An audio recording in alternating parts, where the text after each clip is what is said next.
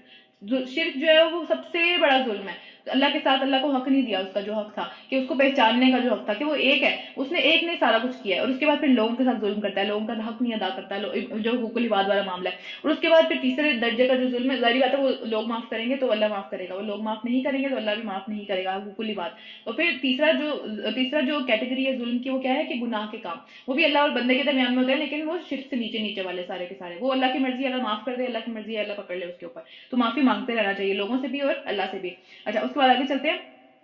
خدا کی قسم اے نبی صلی اللہ علیہ وسلم، تم سے پہلے بھی بہت ساری قوموں میں ہم نے رسول بھیجے ہیں، اور شیطان نے ان کے برے کرتوتوں کو ان کے لیے بہت خوبصورت بنا کے رکھا۔ انہوں نے کہا ہم بالکل ٹھیک کر رہے ہیں، وہی شیطان آج ان لوگوں کا بھی دوست بنا ہوا ہے، وہی شیطان ہے، سیم وہی والے راستے ہیں، وہی والے جو ہے وہ بہانے ہیں، وہی والے ساری کی ساری چیزیں ہیں، اور یہ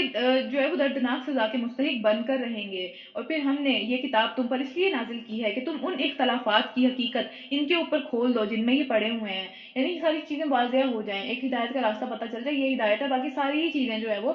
باطل ہیں، وہ شیطان کے راستے ہیں، انہی کے اندر پڑھ پڑھ کے پوری زندگی نہیں گزارنی۔ یہ کتاب رہنمائی اور رحمت بن کے آئی ہے ان لوگوں کے لیے جو ایمان لاتے ہیں، ہمارے لیے رحمت ہے، ہمارے لیے اس میں رہنمائی ہے، ہر معاملے میں، دنیا کا ہو آخرت کا ہو، ہر معاملے میں رہنمائی ہے۔ پھر ہم نے اللہ تعالیٰ نے آسمان سے پانی برسایا، دیکھیں بار بار بار بار اللہ تعالیٰ اپنی ہر نعمت کا ذکر کرتے چلے جا رہے ہیں۔ یہ جو نحل صورت ہے اس کے اندر بہت ساری نعمتیں اللہ تعالیٰ نے ہمیں بتائی ہیں، پچھلی جو صورت تھی اس کے اندر اللہ تعالیٰ نے قرآن کی نعمت کا ذکر کیا تھا، یہاں پہ دنیا کی نعمتیں ہیں۔ آگے چلتے ہیں۔ پھر بارش برسائی اور ایک دم سے مردہ پڑی ہوئی زمین جس میں کوئی بھی چیز نہیں اگتی تھی، اس میں اللہ تعالیٰ نے جو ہے وہ چیزیں اگا دی، اس میں جان ڈال دی، پودے آ گئے اس کے اوپر۔ پھر یقیناً اس میں ایک بہت بڑی نشانی ہے سننے والوں کے لیے۔ سنتے کیا ہے؟ مطلب ایک طرح سے ظاہر ہے جو یہ چیزیں ہم سن رہے ہیں اس کے لیے بھی نشانی ہے، لیکن دیکھیں بارش کی بھی ایک آواز ہوتی ہے، بارش جس طرح کی زمین پہ پڑتی ہے اس پہ ڈفرنٹ آواز آتی ہے، چاہے وہ سخت زمین ہو اس پہ ڈفرنٹ آواز آتی ہے، مٹی پہ الگ آواز آتی ہے۔ تو دیکھیں ہر چیز جو ہے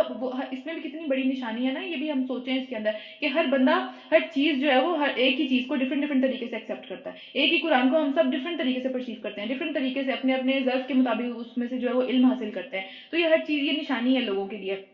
رکو نمبر 9،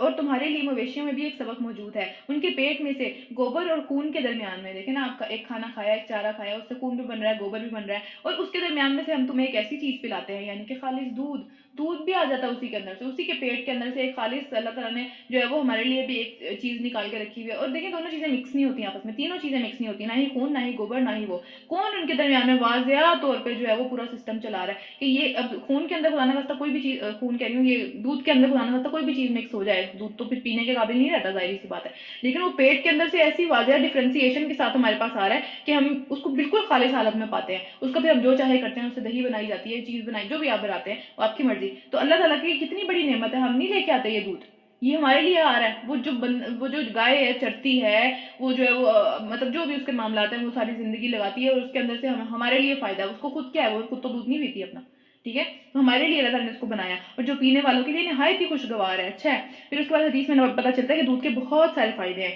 اس طرح کہ نبی صلی اللہ علیہ وسلم نے فرمایا کہ 3 چیزیں اگر تمہیں کوئی دے اس کو لوٹایا نہیں جانا چاہیے، اس کو واپس نہیں کرنا چاہیے۔ کون کون سی؟ نمبر 1 دودھ، نمبر 2 تیل، تیل میں جو ہے وہ بھی آتی ہے، خوشبو بھی آتی ہے، خوشبو اگر آپ کو دے تو وہ بھی واپس نہیں کرنی چاہیے، اور تکیا، یعنی یہ تینوں چیزیں اگر آپ کو کوئی دے تو اس کو واپس نہیں کرنا چاہیے۔ اسی طرح حدیث میں ایک اور جگہ پتہ چلتا ہے کہ کوئی شخص جو ہے وہ یہ 3 تحفے دے، اگر کسی کو ان تینوں میں سے کوئی بھی چیز دے، نمبر 1 سونا یا چاندی کی کوئی چیز دے دے، تو یا پھر جو ہے وہ مشکیزہ دے، مشکیزہ کیا ہوتا ہے؟ جس پانی پینے کی چیز ہوتی ہے، یعنی کہ کیا کہ کوئی بھی ڈیلی یوز کی کوئی چیز، کسی کی کوئی مدد کر دی آپ نے، کسی کو کوئی چیز چاہیے تھی آپ نے اس کو وہ دے دیا، یا پھر کوئی کسی کو دودھ پلائے، تو پھر کیا ہے اس کے لیے ایسا ثواب ہے جیسا کہ ایک غلام آزاد کرنے کا، اور غلام آزاد کرنے کا اب تو ظاہر غلام نہیں ہے، تو اس کے الٹرنیٹ اللہ تعالیٰ کے نبی نے ہمیں بتایا ہے کہ اب غلام تو نہیں ہے، لیکن غلام آزاد کرنے کا ثواب کتنا تھا کہ جہنم سے آزادی تھی، غلام آزاد کرنے کا ثواب کہ جہنم سے وہ بندہ آزاد ہو گیا جس نے غلام آزاد کیا۔ تو یہ دیکھیں دودھ کی کتنی وہ ہے۔ اس طرح دودھ کو خواب میں دیکھنا علم اور ہدایت سے جو ہے وہ اس کی تعبیر کی جاتی ہے۔ ایک دفعہ پتہ چلتا ہے میں حدیث سے کہ نبی صلی اللہ علیہ وسلم نے خواب میں دیکھا کہ میں نے اتنا دودھ پیا، اتنا دودھ پیا کہ میری جو انگلیوں کے ناخن تھے ان کے اوپر جو ہے وہ مجھے دودھ کی سفیدی نظر آئی، کہ کتنا دودھ میں نے پی لیا. تو صحابہ نے پوچھا کہ, اور پھر نبی صلی اللہ علیہ وسلم نے کہا کہ میں نے پینے کے بعد وہ اپنا پیالہ جو تھا وہ عمر رضی اللہ تعالیٰ عنہ کو دیا. تو صحابہ نے پوچھا اس کی کیا تعبیر ہے اس خواب کی؟ تو نبی صلی اللہ علیہ وسلم نے بتایا کہ اس کی تعبیر علم ہے, اس کی تعبیر ہدایت ہے. یہ ساری جس کے مطلب اگر وہ خواب میں اس طرح کا دودھ دیکھے کہ وہ دودھ پی رہا ہے یا کوئی اس طرح کا معاملہ ہے, تو اس کی تعبیر نبی صلی اللہ علیہ وسلم نے بتائی ہے کہ وہ علم ہے, وہ دین کا علم ہے, سارا معاملہ ہے.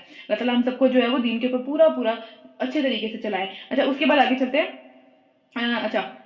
جو پینے والوں کے لیے نہایت ہی خوشگوار ہے. اسی طرح کھجور کے درخت, انگور کی بیلیں, دیکھیں دونوں ڈفرنٹ ہوتے ہیں. بیلیں جو ہیں وہ عام طور پہ کھڑی نہیں ہو سکتی, اور کھجور کا درخت کتنا پیارا اوپر کی طرف کھڑا ہوا ہوتا ہے, بالکل ڈفرنٹ. اور پھر بیلوں سے بھی ہم تمہیں ایک چیز پلاتے ہیں جسے تم نشہ آور بھی بنا لیتے ہو. انگوروں سے بنتی ہے نا شراب موسٹلی, مطلب اور بھی چیزوں سے اب تو بن رہی ہے, لیکن اہل مکہ انگوروں سے بنایا کرتے تھے. تو پھر کیا کہ ایک ہی خوبصورت چیز جو کہ دیکھنے میں بھی اچھی لگتی ہے بھی پاکیزہ, اس سے تم اپنے لیے گندی چیز بنا لیتے ہو. یعنی اس کو اللہ کی نعمت اچھی حالت میں اللہ تعالیٰ نے تمہیں دی, اس کو تم نے غلط حالت میں, بری حالت میں اپنے لیے نقصان دہ ایک چیز بنا لی. اور پاک رزق بھی, یعنی ظاہر سی بات ہے اس میں رزق پاک بھی ہے, لیکن اس کو ہم جس طرح یوز کریں گے ہمارے لیے ویسے ہی ہو جائے گا. اگر ہم اس سے شراب بنا لیں گے تو وہ شراب بن جائے گی. یقیناً اس میں نشانی ہے عقل سے کام لینے والوں کے لیے. اور پھر دیکھو تمہارے لیے تمہارے رب نے شہد کی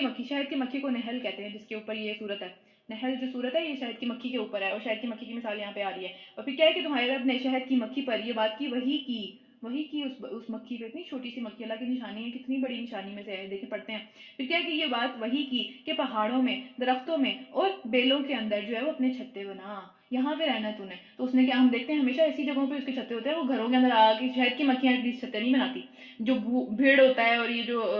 کیا کہتے ہیں اسے, بھیڑی کہتے ہیں میرا خیال ہے, اس کے چھتے ہوتے ہیں گھروں کے اندر. شہد کی مکھی کبھی یہاں چھتا نہیں بناتی, وہ بہت ہی پاک ہوتی ہے شہد کی مکھی, ٹھیک ہے. اس کو جہاں اس کے رب نے حکم دیا وہ عین وہیں پہ چھتا بناتی ہے. اور پھر اس کو کیا حکم دیا کہ ہر طرح کے پھلوں کا رس چوس, پھلوں کا,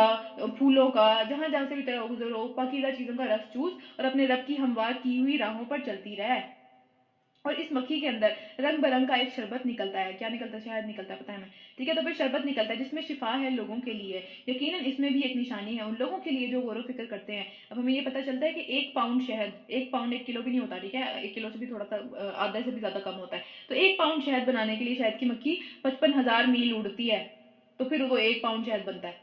کتنا وہ کام کرتی ہے, اور کس کے لیے کری ہے, وہ تو شاید کھاتی بھی نہیں ہے. کس کے لیے بنا رہی ہے, وہ بناتی ہی چلی جا رہی ہے. جب سے اللہ تعالیٰ نے اس کو کہا ہے وہ تب سے بناتی چلی جا رہی ہے. کتنی بڑی نشانی ہے کہ اس کو اس کے رب نے ایک حکم دیا اور وہ اپنے لیے نہیں کری, وہ دوسروں کے لیے کری, اور کبھی کبھی کاٹ بھی جاتی ہے. تو ہمیں یہ بھی پتا چلتا ہے کہ بھائی جو چیز فائدہ دیتی ہے اس کے تھوڑے بہت نقصانات بھی ہوتے ہیں, اس سے بچنا بھی ہوتا ہے کبھی نہ کبھی جا کے, ٹھیک ہے. تو کیا ہے کہ لیکن پھر اس کے اچھی چیزوں پہ غور کرنا چاہیے, کیونکہ اس کے اندر جو چیز نکل رہی ہے اس میں ہر چیز سے شفا ہے. بعض لوگ یہ بھی کہتے ہیں کہ اس کو جو ہے وہ مرہم کے طور پہ بھی لگایا جا سکتا ہے شہد کو. اگر کوئی دوائی نہیں مل رہی, مرہم کے طور پہ شہد کو لگائیں, اس کے لیے بھی شفا ہے. اور پھر کچھ لوگ کہتے ہیں ہر بیماری سے اس کے اندر شفا ہے, کچھ لوگ کہتے ہیں کچھ اسپیسیفک بیماریوں سے شفا ہے. تو بیسیکلی بات یہ ہے کہ ہم نے اس کو کچھ نہیں کیا, وہ ایک نیچرل طریقے سے اللہ تعالیٰ نے ہمارے لیے اس مکھی کو اڑایا, اور وہ اڑتی چلی جا رہی ہے بیچاری, سارا دن محنت کرتی رہتی ہے, سارا دن کبھی اس پھل کے اوپر, کبھی اس پھول کے اوپر, کبھی وہاں اس کو سارے اوپر ٹریک ہوتا ہے کہ یہاں پھول ہے اور یہاں سے میں نے جانا ہے, یہ میرا راستہ ہے. تو دیکھیں ہم کس کے لیے کری ہے اتنی محنت, ہمارے لیے تو نہیں کری, سوری اپنے لیے تو نہیں کری, ہمارے لیے کری ہے, اور ہمیں ایسے تازہ شہد اس سے ملتا ہے.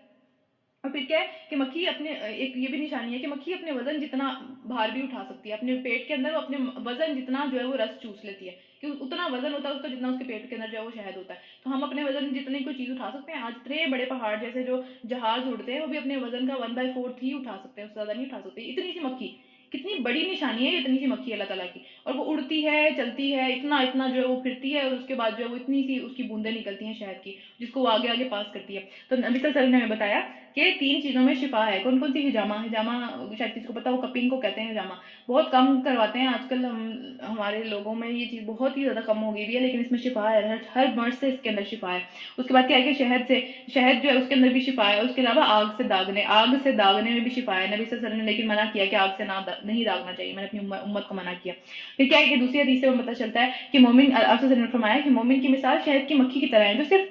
صرف پاک چیز کھاتی ہے اور پاک چیز ہی اس کے بدن سے نکلتی ہے, ہمیشہ پاک. لیکن وہ پاک چیزیں کھاتی ہے, وہ کوئی بھی ایسی گندی چیز, اگر کوئی گندی چیز اس کے پیٹ میں چلی جائے, باقی ساری کی ساری جو مکھیاں اس کی چھتے کے اندر ہوتی ہیں اس کو مار دیتی ہیں, وہ ایکسیپٹ نہیں کرتے گندی چیز کوئی بھی. تو پھر کیا, اور جس پھول اور پتی پر بیٹھتی ہے وہ اتنی خوبصورتی سے وہاں بیٹھتی ہے کہ نہ وہ ٹوٹتا ہے اور نہ وہ خراب ہوتا ہے. تو مومن کی مثال ایسی ہے کہ وہ جن بھی چیزوں کو یوز کرتا ہے, جن بھی ریسورسز کو یوز کرتا ہے, جن بھی رشتوں کے درمیان میں رہتا ہے, وہ نہ ان کو توڑتا ہے, نہ ان سے وہ چیزیں خراب ہوتی ہیں, وہ بے ضرر ہے, وہ صرف فائدہ دینے والا ہے. دیکھیں یہ شہد کی مکھی صرف فائدہ دیتی ہے ہمیں, اگر ہم اس کو کچھ زیادہ تنگ نہ کریں, ہمیں تنگ نہیں کرتی کبھی بھی.